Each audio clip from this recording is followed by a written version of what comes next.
So for me, the importance of this video is to demonstrate that you need water flow over the rudder to be able to have steerage and manoeuvre in a safe way.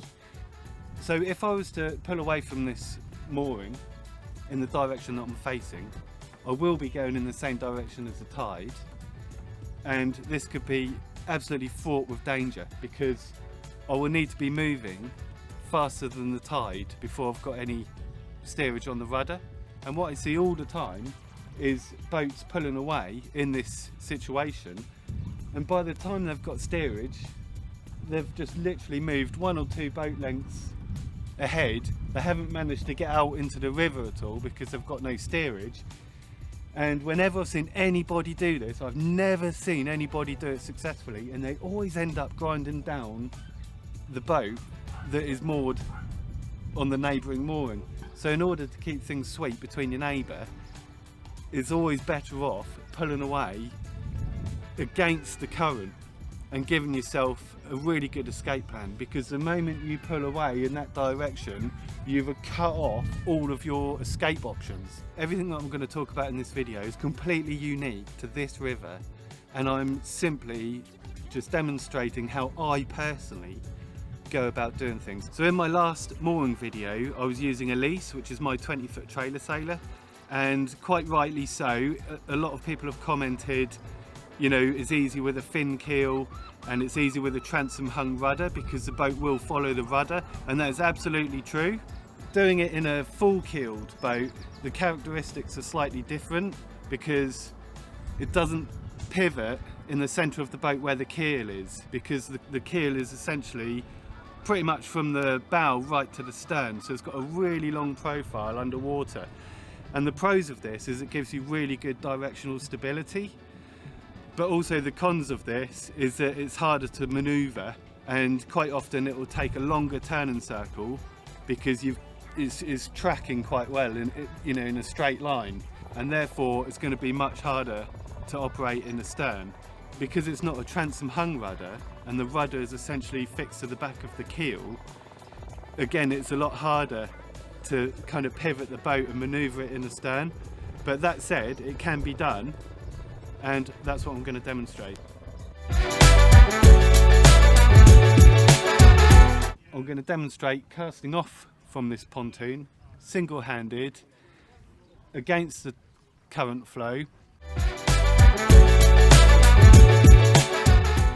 I will ditch all the mooring lines, bow line and everything, and I'll be sat there on the stern line, and then I will have the tiller over to starboard, and hopefully some current will catch the rudder blade and start to pull me out into the river. It's important to note that prop walk is going to make a difference in this situation.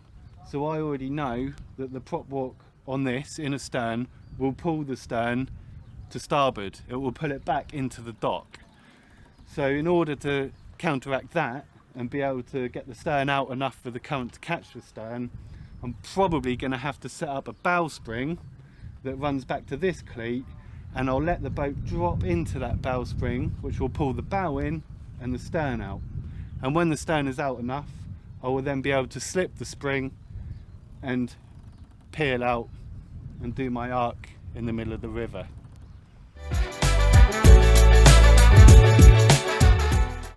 Everything's going to happen quite slowly in this situation. If I put it in reverse, the stern is going to get pulled back into the pontoon, so that's probably not a bad thing. I'm going to end up in a safe position. If this was all to go wrong, say I was going to get engine failure when I was out in the middle of the river, my main backup is going to be to deploy the anchor. Ideally, I would have a bow spring on and let the boat push into the bow spring to bring the stern out, but that does give me 2 lines to slip. I could do that on a midship cleat. That would still pull the bow in, the boat would be able to pivot. But what I'm going to do is I'm going to try and do it, because there's quite a lot of tidal flow, I'm just going to try and do it by trying to project enough stern out and enough rudder out into the current for it to catch.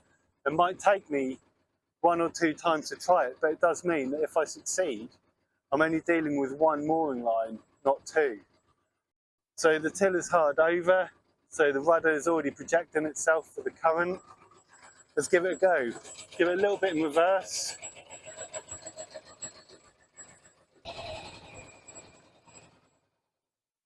Are we there? I haven't committed yet. I think we're there. I'm going for it. Right, I'm just going to let it peel off. I'm far enough away from the pontoon. I'm just going to let it peel all the way around. It's starting to go.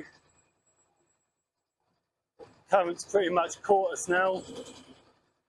So I'll work my way all the way over to the other side of the river before I start to go ahead and bring her back. So you take my time. Got all the time in the world.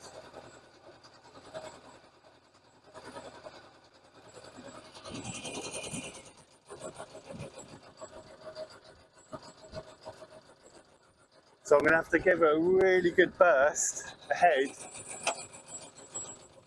to get a bit of steerage.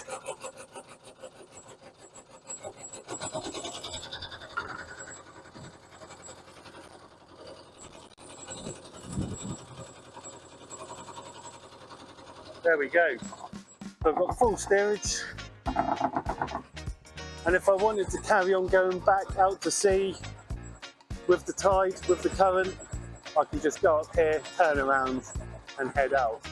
For all you guys commenting and saying, try this, can you try that? Or, you know, even being skeptical about being able to do it in certain types of boat. I really appreciate all of that because it helps to improve the channel and it gives me more ideas and subjects that I know people are interested in because you've given me the idea.